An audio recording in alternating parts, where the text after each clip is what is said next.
نحمدہ ونصلی علی رسولہ الکریم اما بعد فاعوذ باللہ من الشیطان الرجیم بسم اللہ الرحمن الرحیم رب اشرح لی صدری ویسر لی امری واحلل عقدۃ من لسانی یفقہوا قولی۔ السلام علیکم ورحمۃ اللہ وبرکاتہ۔ صراط مستقیم میں آپ سب کو خوش آمدید۔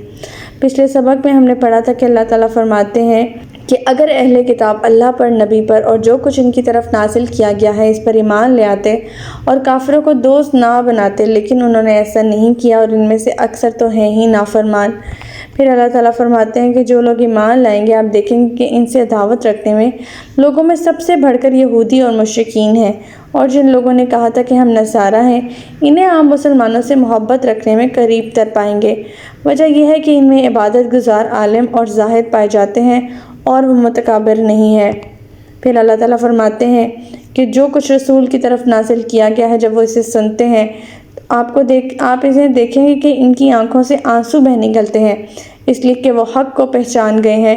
کہتے ہیں کہ اے ہمارے پروردگار، ہم ایمان لے آئے، لہٰذا ہمارا نام گواہی دینے والوں میں لکھ دے۔ پھر اللہ تعالیٰ فرماتے ہیں کہ وہ کہتے ہیں مزید وہ یہ کہتے ہیں کہ آخر ہم کیوں نہ ایمان لائیں جبکہ حق ہمارے پاس پہنچ چکا ہے، اور ہم امید رکھتے ہیں کہ اللہ تعالیٰ ہمارا نام صالحہ لوگوں میں لکھ دے گا۔ پھر اللہ تعالیٰ فرماتے ہیں کہ انہیں اس قول کے عوض جنت میں ایسے باغات میں داخل کیا جائے گا جن کے نیچے نہریں بہتی ہیں، اور احسان کرنے والوں کا یہی بدلہ ہے۔ ہمارا آج کا سبق آیت نمبر 86 سے لے کر آیت نمبر 90 تک ہے، تو آج کا سبق شروع کرتے ہیں۔ بسم اللہ الرحمن الرحیم۔ والذین کفروا وکذبوا بآیاتنا اولئک اصحاب الجحیم۔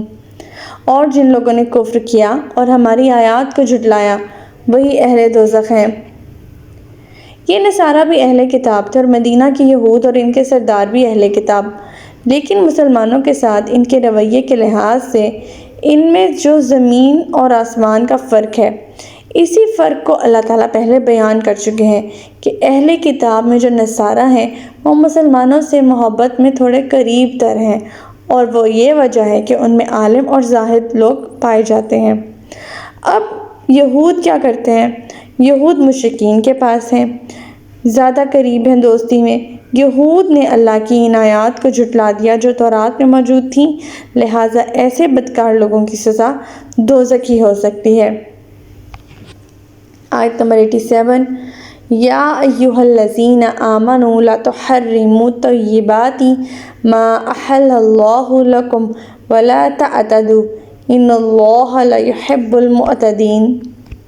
اے ایمان والو، تم ان پاکیزہ چیزوں کو کیوں حرام ٹھہراتے ہو جنہیں اللہ نے تمہارے لیے حلال کیا ہے، اور حد سے نہ بڑھو کیونکہ اللہ حد سے بڑھنے والوں کو پسند نہیں کرتا۔ اس آیت میں اللہ تعالیٰ فرماتے ہیں جو چیزیں اللہ نے حلال کی ہیں انہیں عقیدتاً یا عملاً حرام نہ بنا لو۔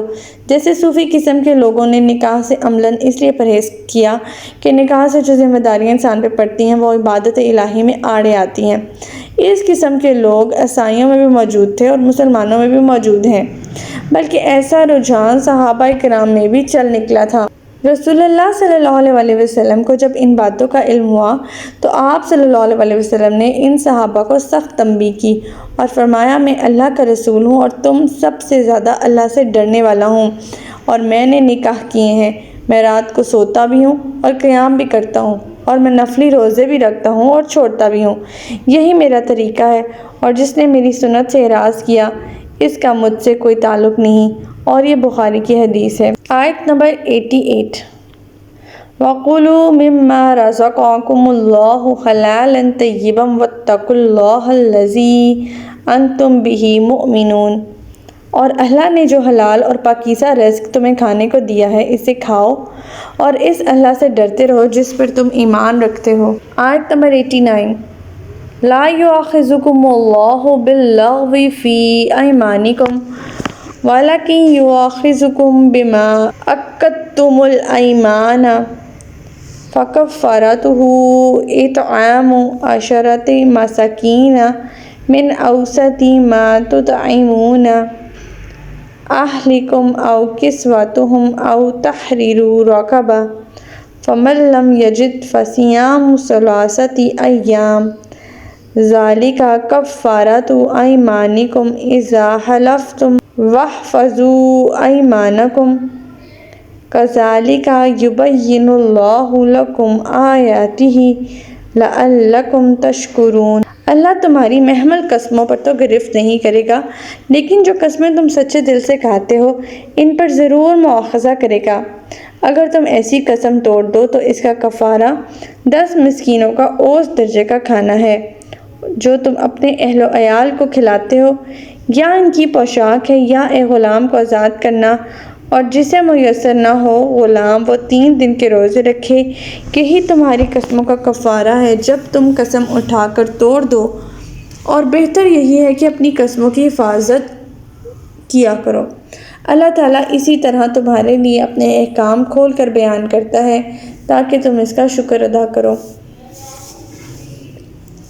یعنی اس قسم کی جو قسمیں ہیں کہ جو ان انٹینشنلی بے اختیار اٹھائی جائیں ان پر تو اللہ تعالیٰ مواخذہ نہیں کرے گا، لیکن اگر کوئی قسم سچے دل سے کھائی ہو تو اس پہ ضرور پوچھ گچھ ہوگی۔ ایسی قسم اگر توڑ دی تو اس کا کفارہ یہاں اللہ تعالیٰ بتا رہے ہیں کیا ہوگا۔ اس کا کفارہ کہ 10 مسکینوں کا اوسط درجے کا کھانا جو ہم عام اپنے اہل و عیال کو کھلاتے ہیں، یا ان کی پوشاک یعنی لباس، یا ایک غلام کو آزاد کرنا ہے، اور اگر جسے کسی کو غلام میسر نہ آئے وہ 3 دن کے روزے رکھے، یہی قسموں کا کفارہ ہے۔ بہرحال اللہ تعالیٰ نے یہاں تلقین کی ہے کہ جب قسمیں کھا لو تو انہیں پورا کرو، اور اللہ تعالیٰ اپنے احکامات کھول کھول کر بیان کرتا ہے تاکہ تم اس کا شکر ادا کرو۔ آیت نمبر 90 یا ایھا الذین آمنوا انما الخمر والمیسر والانصاب والازلام رجس من عمل الشیطان فاجتنبوہ لعلکم تفلحون۔ اے ایمان والو، یہ شراب اور یہ جوا، یہ آستانے اور پان سے سب شیطانی کام ہیں، سب گندے شیطانی کام ہیں، لہٰذا ان سے بچتے رہو تاکہ تم فلاح پا سکو۔ یہاں اللہ تعالیٰ فرما رہے ہیں کہ شراب جو ہے اور جوا، یہ دونوں چیزیں یہاں پر اللہ تعالیٰ نے حرام قرار دے دی ہیں، اور آستانے اور پان سے سب شیطانی کام ہیں، لہٰذا ان سے بھی بچتے رہو تاکہ تم فلاح پا سکو۔ ایسے مقامات بت اور آستانے، ایسے مقامات جنہیں کسی موجودہ یا غیر موجودہ بت یا کسی دوسرے شرکی عقیدہ کی بنا پر عوام میں تقدس کا درجہ حاصل ہو جائے، اب وہاں پر نظریں نیازیں مانی جائیں، دیگیں چڑھائی جائیں، ان میں مرکزی کردار کیونکہ کسی بت، پیر، فقیر یا اس کی روح کا ہوتا ہے، لہٰذا بت گری، بت پرستی، بت فروشی سب چیزوں کو شریعت نے حرام قرار دیا ہے۔ اس کے علاوہ مجسمے اور جاندار اشیاء کی تصویر کشی بھی حرام قرار دی گئی ہے، بالخصوص ایسے انسانوں کی جنہیں دینی یا دنیاوی لحاظ سے معاشرے میں کوئی ممتاز مقام حاصل ہو۔ اب جو ہاں رہی جوئے کی بات، جوا ایسی کثیر مال یا دولت کو کہتے ہیں جو مفت میں یا آسانی سے ہاتھ لگ جائے۔ ایسے ہی جوئے یا قمار بازی اللہ تعالیٰ نے حرام قرار دی گئی ہے، کیونکہ اس میں معاشرے کا جو معزز فرد ہے وہ شامل نہیں ہوتا، بلکہ ایسے لوگ شامل ہوتے ہیں جنہیں اپنے مستقبل کی کوئی پرواہ نہیں ہوتی، اور وہ بغیر عقلی دلائل کی وجہ سے ان قباحتوں میں پڑے ہوتے ہیں۔ اب اس میں بہت زیادہ شکلیں جو ہیں وہ جیسے لاٹری۔ تو ہمارا آج کا سبق یہیں تک تھا۔ اللہ تعالیٰ سے دعائیں کہ اللہ تعالیٰ قرآن پاک کے احکامات پر ہمیں عمل پیرا ہونے کی توفیق عطا فرمائے۔